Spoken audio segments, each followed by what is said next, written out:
Primeira vez. Meu irmão, se estás aqui na nossa casa, na nossa comunidade, na igreja diante do trono, algo bem claro que tem que ficar patente nos nossos corações. Quem quiser ser grande aqui tem que servir.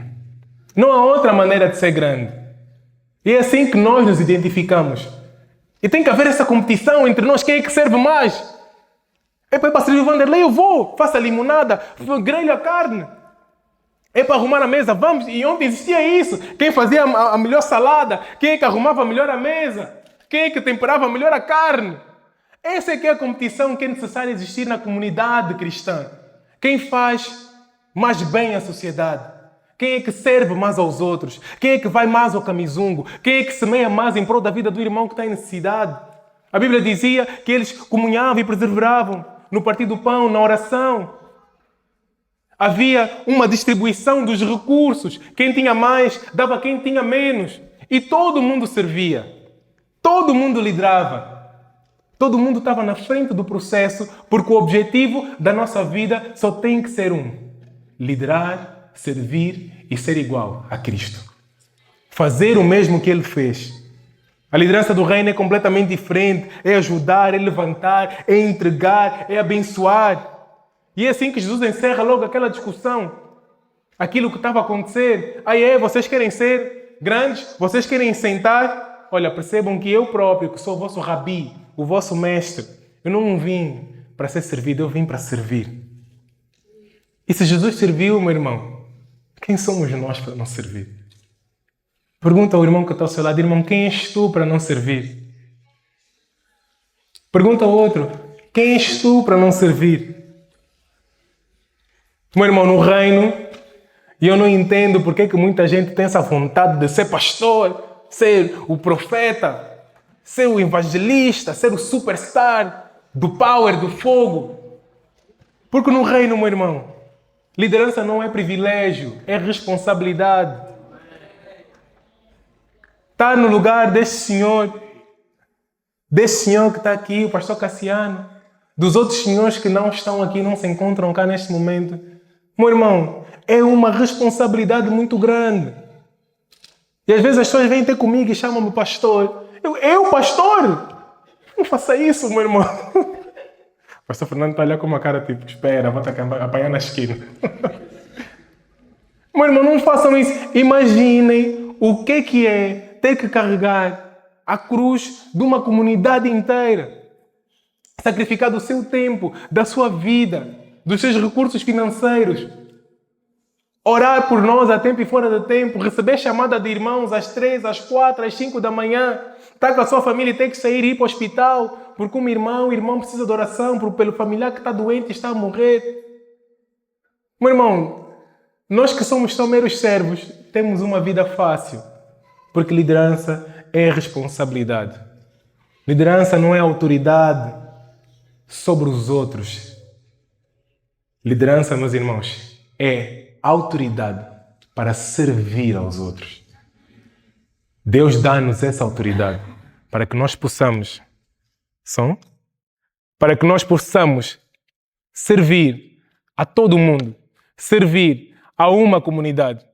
Então, se nós estamos aqui, se eu estou aqui enquanto membro da igreja diante do trono dessa comunidade, eu tenho que saber de antemão que eu tenho que servir cada um de vocês, meus irmãos. Aquilo que vocês necessitam, eu estou aqui. Nós estamos aqui. É oração? Vamos orar. É jejum? Vamos jejuar. É carregar os móveis da tua casa, meus irmãos, porque estás de mudança? Contem comigo, chamem-me, que eu vou. Não sou eu, mas todo mundo. Esse tem que ser a nossa posição. Esse tem que ser o nosso exemplo.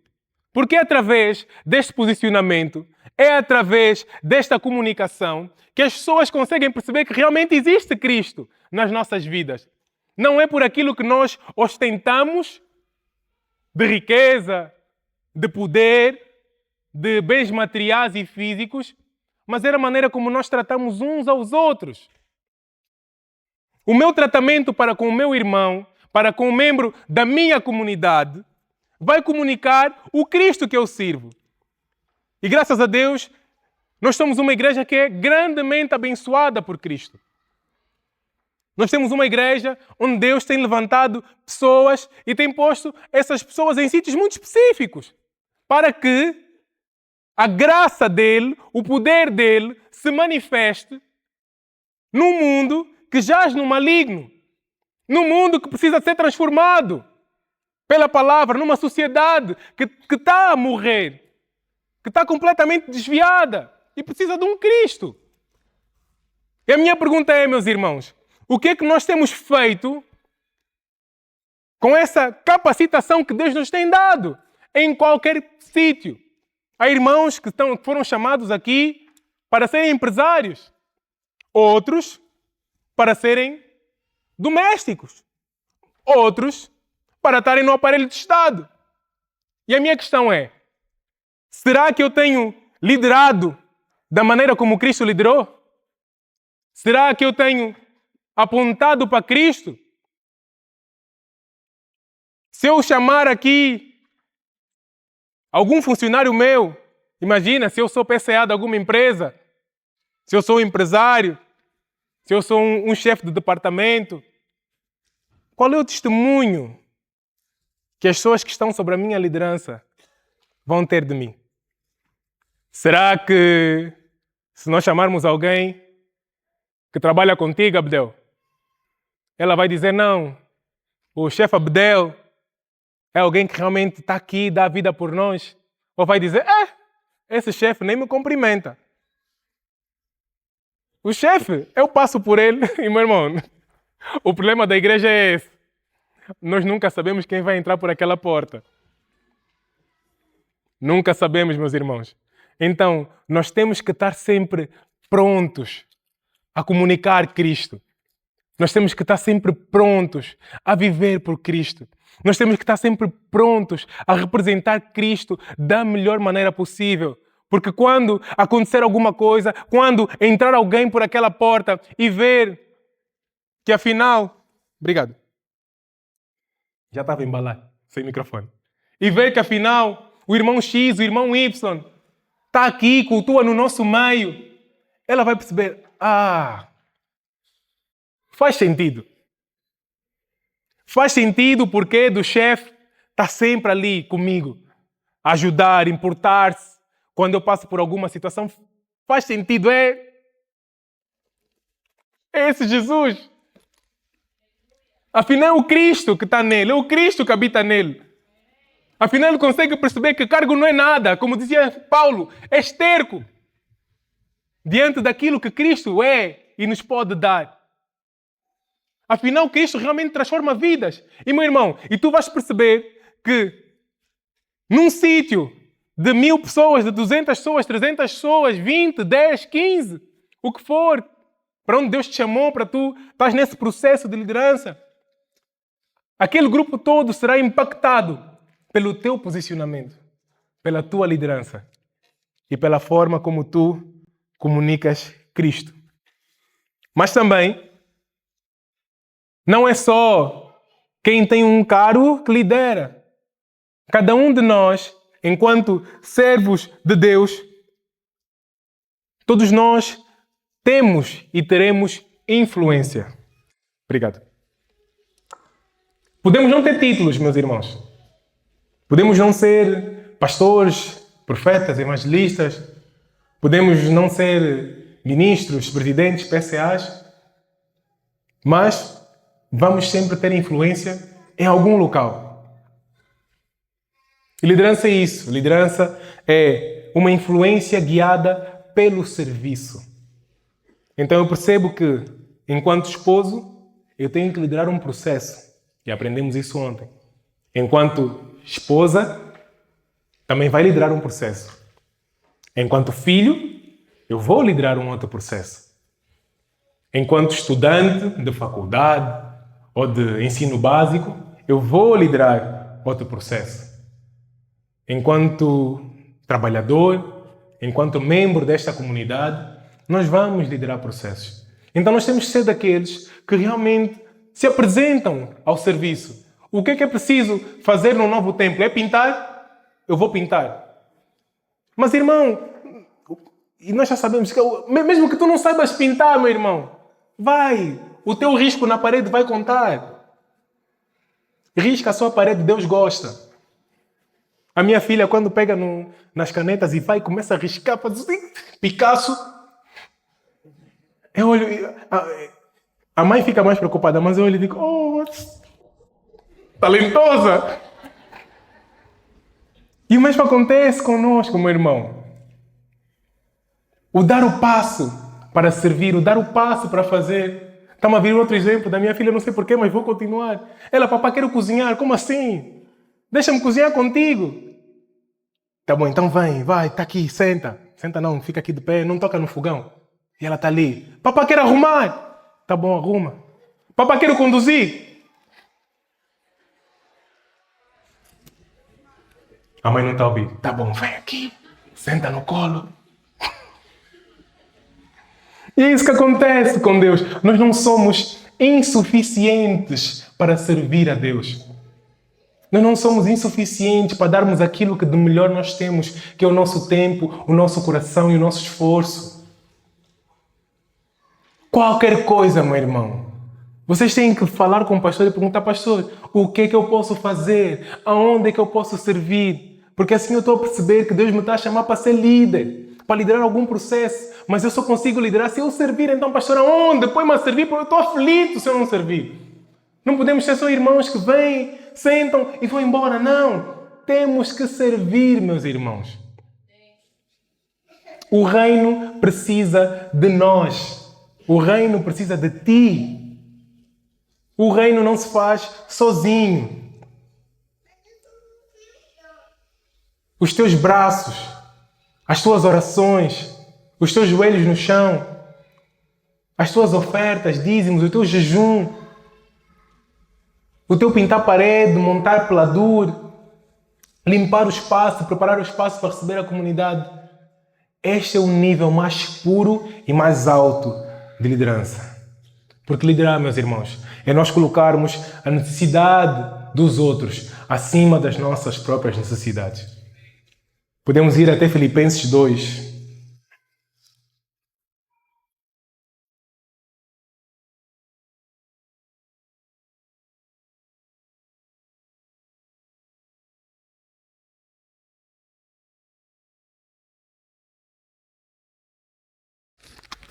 E já Paulo exortava a igreja de Filipos, no versículo 3, não façais nada por contenda ou por vanglória, mas por humildade. Cada um considere os outros superiores a si mesmo. Não atente cada um para o que é propriamente seu, mas cada qual também para o que é dos outros. De sorte que haja em vós o mesmo sentimento que houve também em Cristo Jesus, que sendo em forma de Deus, não teve por usurpação ser igual a Deus, mas aniquilou-se a si mesmo, tomando a forma de servo, fazendo-se semelhante aos homens, e achado na forma de homem, humilhou-se a si mesmo, sendo obediente até a morte e morte de cruz. Liderar, meus irmãos, isso é muito importante, nós fazemos isso dentro dessa comunidade. É nós carregarmos, servirmos aos outros, mesmo quando ninguém vê. Não precisamos de estar aqui em cima com o microfone nas mãos. Isso passa. Qualquer um de vocês consegue fazer isso, meus irmãos. Mas agora, o ir visitar o irmão que está doente, o semear na vida do irmão que passa por necessidade, o criar uma oportunidade para que outra pessoa conheça Cristo, isso não tem preço. Servir, meus irmãos, não nos diminui, nos engrandece ao nível de Cristo. Servir torna-nos mais parecidos a Ele. Podemos ficar de pé, meus irmãos? E o que eu queria realmente deixar nesta manhã é este sentimento de que é importante nós comunicarmos ao mundo um viver Cristo diferente, uma liderança diferente, um posicionamento diferente. Porque quando nós temos a oportunidade de servir, Deus tem a oportunidade de moldar o nosso caráter, destruir o nosso orgulho, fazer com que nós desenvolvamos compaixão para quem está a sofrer, gera maturidade e nos aproxima de Cristo, meus irmãos. E nesta manhã, a minha questão é: que tipo de líder é que tu queres ser, meu irmão? Que tipo de cristão é que tu queres ser? Que tipo de exemplo é que nós queremos deixar? Será que queremos ser um líder à semelhança dos líderes do mundo? Ou será que vamos escolher viver uma liderança similar àquela que nos foi apresentada por Cristo? Podemos fechar os nossos olhos e vamos orar nesta manhã. Vamos orar para que Deus molde o nosso coração. Vamos orar para que Deus nos transforme. Vamos orar para que nós o possamos comunicar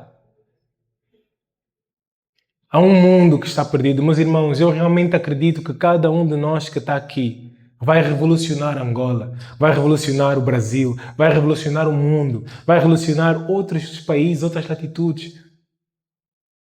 Não é por acaso Deus nos ter juntado. Não é por acaso nós estarmos aqui a comungar neste sítio, nesta casa. Existe um propósito, existe um plano, existe um projeto de Deus para cada uma das nossas vidas. Mas isso só será desvendado e revelado à medida que nós fomos nos parecendo cada vez mais com Cristo. E é isso que vamos estar a orar nesta manhã, para que Cristo nos possa transformar em líderes com coração de servos. Feche os teus olhos nesta manhã. Uma música que... Vamos fechar os nossos olhos que eu vou orar. Pai Santo, obrigado, porque sim, no Teu sangue nós fomos remidos, no Teu sangue nós fomos lavados. E este momento agora é Teu, Senhor. Continua a ocupar o trono que Te pertence, Pai. Se estamos aqui, é somente por Ti e para Ti, Deus. Nós, enquanto igreja, Senhor, se existe alguma coisa que impede o Teu Espírito, a Tua presença de se manifestar aqui neste momento, hoje, onde viemos ter um encontro real contigo, Pai, nós te pedimos perdão. Limpa-nos, purifica-nos, Senhor, para que realmente Tu possas passear no nosso meio e possas tocar cada um de nós, Pai, segundo a Tua vontade. E quanto a mim, Pai, que eu seja somente o jumento que carrega Cristo, o jumento, Senhor, que apresenta a palavra que Tu queres realmente trazer à Tua casa, à Tua igreja, Senhor. Brilha. Ser o Senhor da nossa igreja, da nossa comunidade e, acima de tudo, das nossas vidas, Pai. Reina em nós. Toma o lugar, o trono máximo do nosso coração. Nós Te amamos e junto oramos em nome do Pai, do Filho e do Espírito Santo. Amém, amém e amém. Uma salva de palmas ao nosso Deus. Podemos nos sentar. E, mais uma vez, igreja, é uma honra muito grande poder estar aqui a partilhar mais uma vez a palavra de Deus com a minha comunidade, com a minha família. Para quem não me conhece e nos visita pela primeira vez, já agora vou aproveitar. Temos alguém que nos visita pela primeira vez hoje aqui na nossa casa. Ok? Seja bem-vindo, meu irmão, seja bem-vindo, minha irmã. Recebe os nossos cumprimentos, os nossos abraços. Se ainda não cultua em nenhum sítio, que vocês possam encontrar aqui nesta comunidade uma família, porque estamos a receber-vos de braços abertos, uma família para caminharem, uma família para suportar as vossas cargas, uma família para celebrar as vossas alegrias. Se já cultuam num outro lugar, mandem os nossos cumprimentos aos vossos líderes, aos vossos pastores, à vossa comunidade. A Igreja Diante do Trono é uma igreja voltada à adoração, voltada ao discipulado e voltada para a evangelização. Nós adoramos a Deus com tudo o que nós somos e tudo o que nós temos. Nós somos forjados e moldados pela palavra de Deus e depois nós somos então enviados para um mundo perdido que precisa de conhecer o amor de Deus que nos alcançou quando nós também estávamos perdidos. Posso ouvir um amém? Amém. E hoje eu queria pedir que nós abríssemos as nossas Bíblias em Marcos 10 e vamos estar a ler do versículo 32 até o versículo 45. Marcos 10, 32 a 45.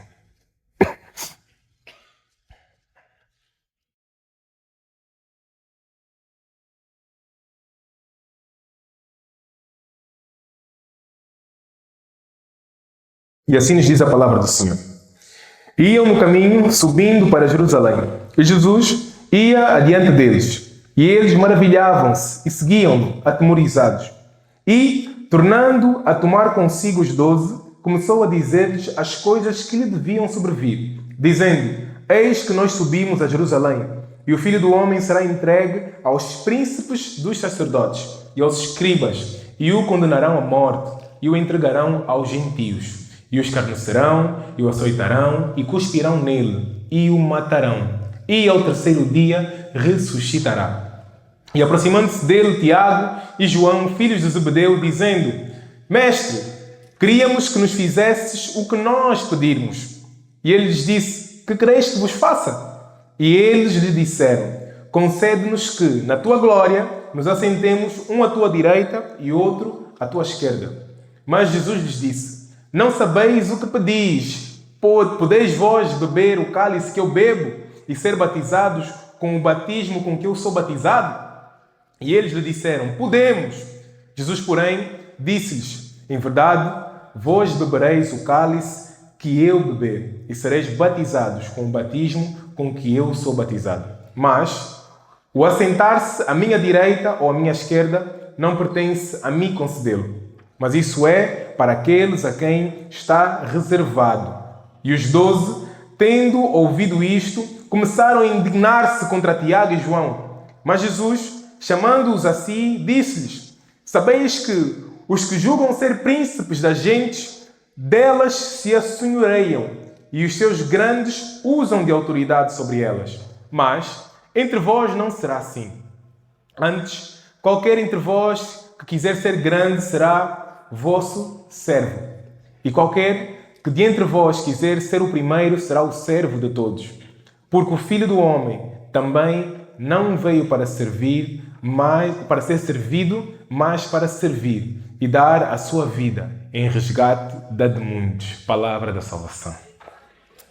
Meus irmãos, nós temos aqui, nesse capítulo de Marcos, Jesus Cristo, mais uma vez, com os seus discípulos, com o seu núcleo duro, como se diz na gíria, e eles iam caminhando. E enquanto eles caminhavam, Jesus apresentava alguns ensinamentos. Jesus cruzou-se com várias pessoas e, entre eles, Jesus começava já mais uma vez a estender o pano daquilo que iria acontecer. Que ele seria morto. E Jesus repetia isso: olha, não se acomodem, porque eu não vou ficar aqui muito tempo, eu serei morto, mas ressuscitarei. E no meio disso tudo, temos o seu grupo, o seu núcleo, que se achega até ele e diz: Senhor, podemos te pedir algo? E o mais engraçado nesta exposição da caminhada de Cristo com os apóstolos, com os seus discípulos, é que a Bíblia nos apresenta Cristo a caminhar em frente deles, não é? Como um líder, o líder que ele era. Estava ali a apontar o caminho. Sigam-me, venham atrás de mim, que eu vou mostrar o caminho certo. Mas ao invés de eles estarem focados no líder, em Jesus Cristo, o autor e consumador da fé de cada um deles e da nossa também, eles estavam preocupados com aquilo que Cristo os poderia oferecer. Enquanto Jesus caminha para o sacrifício, os discípulos buscavam promoção. Eles chegam e dizem: Mestre, nós queremos que nos faças o que te pedirmos. Eles abordam Jesus e fazem uma petição que até pode parecer inofensiva, não é? Todo mundo pede qualquer coisa a pessoas que são próximas. Eu posso chegar ao meu pastor, a cada um de vocês, meus irmãos, aos meus pais, à minha esposa, e pedir alguma coisa. Mas, na realidade, existia ali escondido uma presunção e uma manipulação. Porque eles olhavam para Cristo não como o Rei dos Reis, o Senhor dos Senhores, aquele que veio para estabelecer o senhorio dele sobre a vida espiritual de cada um deles, mas eles olhavam para Cristo como alguém que os deveria agradar. Alguém que deveria satisfazer os seus desejos pessoais. Alguém que realmente tinha somente o papel de cumprir as expectativas humanas. E, meus irmãos, quem é que se identifica? Eu sou o único. E nós somos assim. Muitas vezes, nós nos achegamos a Cristo e dizemos, sim, Pai, eu quero te pedir uma coisa. Posso pedir qualquer coisa. Mas o sentimento e o desejo e a vontade escondida por detrás do nosso pedido não é a vontade de Deus, ou não é que a vontade de Deus seja feita, mas é sim com que a nossa vontade seja feita. Então eles chegam e dizem, queremos que façais. Ou seja, dão uma ordem a Cristo. Nós temos um pedido e tu tens que fazer. Se tiver que meter isso em linguagem simples e naquilo que é o nosso dia a dia, é como se alguém dissesse, olha, eu vou te dizer uma coisa, mas tens que me prometer que vais cumprir. Então eles pensam que Cristo é homem como eles, então tentam julgar com a emoção de Jesus. Olha, Jesus, eu vou te pedir, mas tens que dizer que vais cumprir. E todos nós, seres humanos, quando alguém vem ter connosco e diz, tem algo para te contar, a curiosidade já começa a borbulhar. Fala logo, fala, diz o que é. A minha mulher, então, ela não se aguenta. Quando eu digo, amor, precisamos de falar, o mundo caiu, meus irmãos. Porque ela precisa de saber exatamente o que é que está a acontecer, o que é que eu preciso de falar. Não sei se com vocês também é assim, homens casados. E vice-versa, ela também, olha amor, precisamos de conversar. Estragou o meu dia. Porque eu tenho que saber. Então, eles tentaram usar desta tática com Cristo. Mas Cristo, ele é mestre a realmente dar-nos um chá e um banho de humildade. E nós conseguimos ver que o pedido deles, deixem-me com que nós nos sentemos à tua direita, à tua esquerda. Era um pedido carregado de um desejo carnal. E o mais engraçado é que não foram só dois. Temos um grupo de pessoas que caminhava com Cristo, que estava com Cristo, que comia com Cristo, que almoçava com Cristo, que jantava com Cristo, que oravam com Cristo, jejuava com Cristo. E não vemos nenhum tipo de transformação. Meu irmão, uma lição. Só por estar com Cristo ou operarmos milagres, prodígios, maravilhas, ou fazermos uma caminhada onde as pessoas lá fora olham para nós e vejam, vou usar aqui uma expressão, algum tipo de alguma coisa, não significa que Cristo esteja conosco e que nós estamos a ser guiados por Deus. É possível sim, eu estar aqui em cima, com este microfone na mão, orar e milagres acontecerem. Pregar e parecer uma pregação mais ou menos bonita. Viver uma vida onde eu filmo aquilo que é o meu dia a dia no Instagram, a minha dinâmica, etc. Só as coisas bonitas. E não estar com Cristo. Estar profundamente afundado no pecado, meu irmão. Performance não é sinônimo de presença de Deus. Performance não é sinônimo de validação de Deus. Então, meus irmãos, guardem isso no vosso coração. Não olhem para a igreja como um espetáculo onde nós viemos para ver o sobrenatural acontecer, porque sim, é possível com que o sobrenatural aconteça sem Deus estar lá. E vai acontecer, vai haver espetáculo, vai haver show, vai haver milagres, vai haver prodígios, os céus vão se abrir, mas Deus pode não estar neste lugar. Então é importante nós termos essa atenção, assim como acontecia com os discípulos. Eles estavam com Cristo. Quando Cristo os enviava, eles iam.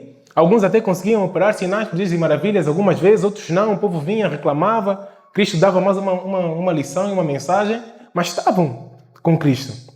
Mas só que estavam com o posicionamento e o pensamento errado. Eles buscavam honra, enquanto Cristo se preparava para a sua humilhação. Eles sofriam de miopia espiritual. Eles viam somente glória, ao invés de reconhecerem a cruz que teriam que carregar. E nós, nessa última semana, tivemos, eu posso dizer, um intensivo, uma mentoria intensiva sobre liderança.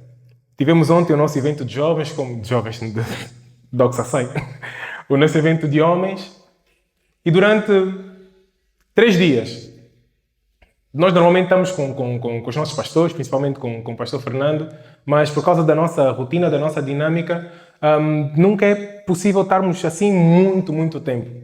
E durante esses últimos 3 dias, posso considerar que tivemos com o pastor Fernando quase 24 horas. Fomos ao mercado de 30, voltamos, fomos para lá quase a chegar a Cabo Ledo, mas não chegamos para ir comprar carne, fizemos isso, fizemos aquilo, andamos e etc. E eu olhava para o pastor Fernando, alguém que é nosso líder, e ele ele trabalhava mais do que nós. Ele ia uma milha extra. E eu olhava para o pastor e dizia, pastor, calma, deixa que nós também conseguimos fazer. Calma ainda um bocadinho. Ele dizia, não, com a voz dele, não, meu varão, relaxa, meu varão, está tranquilo, estamos aqui. Isso trouxe ao meu coração e na realidade eu comecei a pensar sobre o que é que eu vou pregar à igreja. E eu gosto sempre de trazer uma mensagem, partilhar com vocês uma mensagem com a qual eu consiga me identificar, porque os meus problemas, as minhas dores, as minhas dificuldades, eu acredito que sejam as nossas, as vossas também. Eu comecei a pensar, uau, nós temos vivido tempos onde aquilo que é a liderança da igreja tem sido completamente distorcida. E está aqui um homem que podia estar a fazer qualquer outra coisa e está aqui conosco, no mercado, a carregar sacos de batata, sacos de cebola, e nem nos deixa carregar por ele. E eu tentei entender aquilo que se estava a passar naquele momento, porque, meus irmãos, não se enganem, cada oportunidade que nós temos de gastar tempo uns com os outros, principalmente com os nossos líderes, são oportunidades que Deus utiliza para transformar o nosso coração, moldar a nossa vida e transmitir uma mensagem muito clara.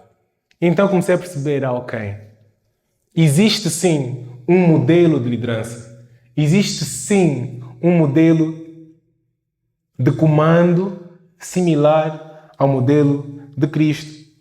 E aquilo me fez perceber que realmente a verdadeira grandeza no reino não é a medida do poder que eu exerço, mas sim o serviço que eu ofereço para as ovelhas. Então, um homem, assim como os outros líderes aqui da igreja, nos inspiram todos os dias pelas suas atitudes, me fez mergulhar nessa passagem de Marco e tentar perceber, ok, como é que é a liderança no reino? Como é que isso funciona? Como é que é a dinâmica? Como é que Jesus se posicionava? Como é que os apóstolos se posicionavam? Como é que as pessoas ao redor da comunidade cristã se posicionavam? E o primeiro princípio que eu quero trazer hoje aqui para a nossa igreja, para a nossa comunidade, é que antes de liderarmos, meu irmão, qualquer processo, nós temos que aprender a servir. Se nós queremos liderar, nós temos que ser servos. Eu lembro-me, eu acho que aqueles que são de 90 para trás, lembram-se de uma altura, se calhar os irmãos brasileiros não vão conseguir perceber, mas eu vou tentar trazer esse exemplo da melhor maneira possível. Nos anos 90, anos 80, quem vivia nos prédios tinha alguma dificuldade, principalmente quem vivia nos andares mais altos, em que a água chegasse até lá. Os 2000 do tempo da paz não vão perceber isso. Então, nós tínhamos que descer para cartar água. O que é cartar água? Cartar água é descíamos com um balde para poder encher, depois subir mais 9 andares, 10 andares para encher o depósito de água que tinha em cada uma das casas. E normalmente, quem fazia essa ação nunca era o pai, nem a mãe. Eram os filhos. Principalmente os mais novos. Ei, vai lá embaixo, pega aí o balde, vai cartar água. Os irmãos estão-se a lembrar. E enquanto eu olhava para esse exemplo, eu consegui ver uma similaridade com uma ação de Cristo. E sabe o que é que às vezes, o que é que tem acontecido, meus irmãos? Principalmente nesses últimos tempos que nós temos vivido, é que todo mundo quer carregar a coroa. mas ninguém quer carregar o balde para cartar água. Já viram, meus irmãos? Todo mundo quer estar aqui com o microfone na mão, todo mundo quer operar milagres, todo mundo quer fazer prodígios, todo mundo quer ter os holofotes. Mas se dissermos, tá bom, antes disso, vem ainda limpar uma casa de banho. Não, pastor, como limpar a casa de banho? Eu andei, eu jejuei durante 2 semanas. Estou no fogo, estou no power. Mas o próprio Cristo, Ele demonstrou-nos que antes de carregar a coroa, é importante que os seus servos carreguem os baldes de água. Eu queria que nós abríssemos as nossas Bíblias em João 13.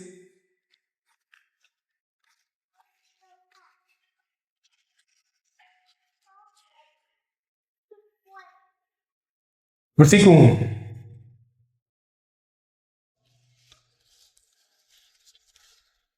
Já? Ok. Assim diz a palavra. Ora, antes da festa da Páscoa, sabendo Jesus que já era chegada a sua hora de passar deste mundo para o Pai, como havia amado os seus que estavam no mundo, amou-os até o fim. E acabada a ceia, tendo já o diabo posto no coração de Judas Iscariotes, filho de Simão, que o traísse, e Jesus, sabendo que o Pai tinha depositado nas suas mãos todas as coisas e que havia saído de Deus e ia para Deus, levantou-se da ceia, tirou os vestidos e, tomando uma toalha, cingiu-se. Depois deitou água numa bacia e começou a lavar os pés aos discípulos e a enxugar-lhes com uma toalha com que estava cingido. Meus irmãos, Cristo lava os pés dos discípulos. É literalmente como se ele tivesse a descer o prédio para cartar água e levar. Exatamente a mesma coisa. Então já começa a haver um padrão. O nosso Cristo, o meu Deus, o meu Rei, é alguém que não olha para luxo, para holofote, para conquista, para posição. Mas ele é alguém que olha para as pessoas que estão com ele, ao seu redor. E os pés sujos, meus irmãos, eles primeiro representavam o cansaço da caminhada. O que é o cansaço da caminhada? É tudo aquilo que nós enfrentamos ao longo da nossa vida, meus irmãos. Cada um de nós que está aqui tem uma história. Cada um de nós que está aqui passou ou passa por situações muito pessoais que eu não vou entender, mas vocês sabem. Se calhar vocês não vão conseguir entender tudo aquilo, todas as situações pelas quais eu passo. Mas Cristo, Ele lava exatamente o lugar onde mais dói. Ele diz, não, meu filho, minha filha, vem. Deixa-me eu cuidar de ti, dá o teu pé, eu vou lavar. Cristo, o Rei dos Reis, o Senhor dos Senhores, Ele lava aonde mais dói. O lavar os pés também significava que Cristo tinha que tirar a poeira dos pés dos discípulos. O que é poeira na nossa vida, na nossa caminhada? São os erros que nós carregamos, são as nossas falhas. E Cristo não se importa conosco, por isso é que Ele, com isso, ou seja, com a vida que nós vivemos. Por isso é que Ele diz, ei, vem a mim.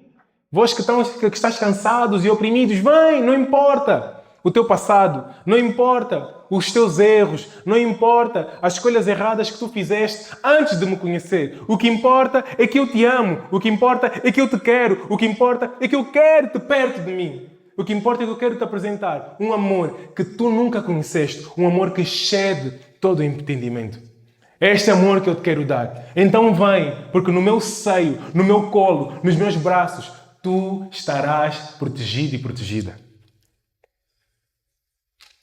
E uma coisa engraçada, meus irmãos, dessa atitude de Cristo é que nós olhamos só para Jesus a lavar os pés dos seus discípulos, mas nós nunca paramos para pensar que os discípulos não tinham pés de princesa, meus irmãos. Imaginem homens que caminhavam quilômetros e quilômetros e quilômetros. Como é que não eram os pés daqueles homens? Como é que aqueles pés não cheiravam, meus irmãos? Vocês já viram os pés de um atleta, como é que é? De um futebolista, de alguém que joga basquete ou pratica outro tipo de desporto? São pés feios, meus irmãos. Horríveis. Calo, não é calo, calo por todo lado. Pés duros, unhas já quase de pedra. E Cristo, diante desses pés, Ele demonstrou-nos que Ele não tem nojo das nossas fraquezas, não tem nojo das nossas imperfeições. Não só não tem nojo, como também não nos rejeita. Ele nos recebe, Ele nos abraça. O amor de Jesus, Ele toca aonde ninguém quer tocar. O pé feio que nós nos recusamos a tocar, Ele toca. Ele lava. Ele cuida. Porque o reino, num reino, carregar a toalha, carregar a bacia para lavar os pés é mais importante do que carregar um título, meus irmãos. Jesus, Ele nos apresenta um contraste entre dois modelos de autoridade. A autoridade do mundo e a autoridade do reino de Deus. No mundo, a liderança muitas vezes é medida por posição, por autoridade, por influência. Quem manda e quem obedece. Eu sou líder e digo, ei, agora todo mundo tem que ser musculado no doxa. Todo mundo tem que ir para o ginásio, tem que treinar. E obriga as pessoas a serem assim porque eu tento, sei lá, viver uma vida que me permita isso. Não sou ainda, mas vou chegar lá. E eu vou impondo um modelo de vida, um tipo de vida às pessoas, segundo a minha vontade, segundo aquilo que supostamente só porque os pastores me chamaram para liderar o grupo de jovens e jovens adultos, agora penso que todo mundo é meu escravo e tem que fazer o que eu faço, o que eu mando.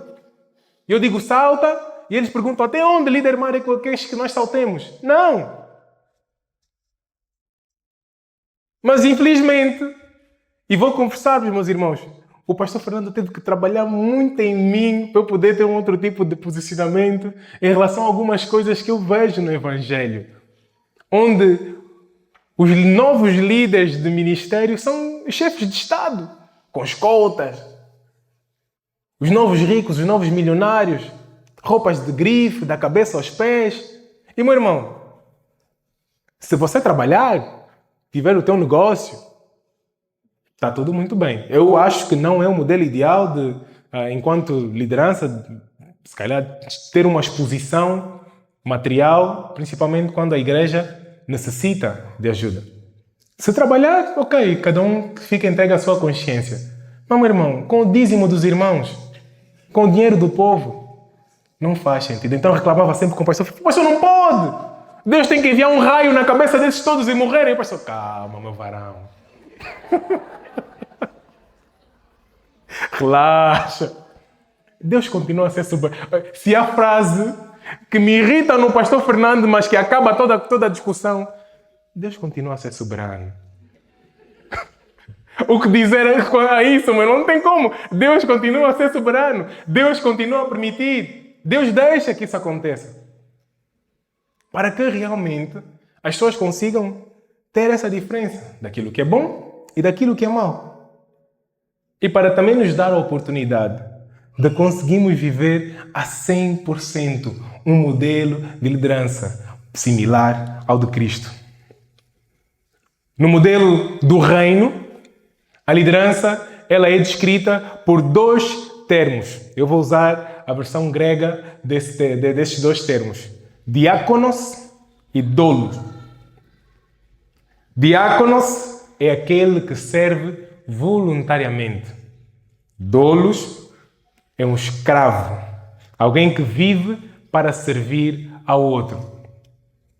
Então eu já consigo perceber que se eu quero ser usado por Deus para ser ou dirigir algum tipo de processo de liderança, eu primeiro tenho que ser diáconos e tenho que ser doulos. Eu primeiro tenho que servir. E meu irmão, ontem foi maravilhoso. Todo mundo a servir uns aos outros. O pastor com a travessa na mão, a servir pão de queijo, a servir carne. O irmão Vanderlei ali a comandar as saladas. Chegou uma altura que eu estava tão incomodado de não servir. Não percebeste, Vanderlei? Mas disse, não, Vanderlei, olha, eu tenho aqui um sumo. Está muito bom. Eu vou te servir. Eu fui, meti o gelo, meti o sumo. Não sei se o irmão Vanderlei me enganou, não, mas ele disse que estava bom. Ele tomou e disse, epa, Mário, Não, calma, Vanderlei. Olha aqui, esse entrecosto com molho barbecue, toma. Porque é assim que nós temos que ser uns para os outros. Temos que nos servir. Temos que dar honra uns aos outros. Porque liderar é isso. E nós tínhamos alguém que estava ali na linha da frente a demonstrar-nos como é que nós temos que fazer. O pastor não saiu da grelha. Estava lá a grelhar, a cheirar fumo, a carregar as carnes, tudo. E aquilo constrangeu-me a mim, constrangeu o Rafael, o Edmundo, todo mundo que estava ali. Como? O pastor. E, meu irmão, não é de maneira alguma pegar um homem e meter num pedestal. Não. É só trazer este senso de percepção de como alguém que poderia estar a usar de tudo aquilo que Deus lhe dá acesso, ao invés de escolher estar num pedestal, ele escolhe imitar a Cristo e lavar os nossos pés. E esse é o exemplo que nós temos que seguir. Porque, meu irmão, aquilo que Ele nos está a ensinar, o caminho que Ele está a mostrar, através da palavra de Deus e daquilo que Deus faz na vida dele, é para ser reproduzido. Então, tu, eu, todos nós, juntos, meus irmãos, nós temos que reproduzir Cristo. E reproduzir Cristo é através do nosso serviço. Jesus, quando ele está a falar com os discípulos, ele redefine aquilo que é grandeza. Grande não é quem manda, grande é quem serve, meu irmão. E ontem o pastor foi grande a servir.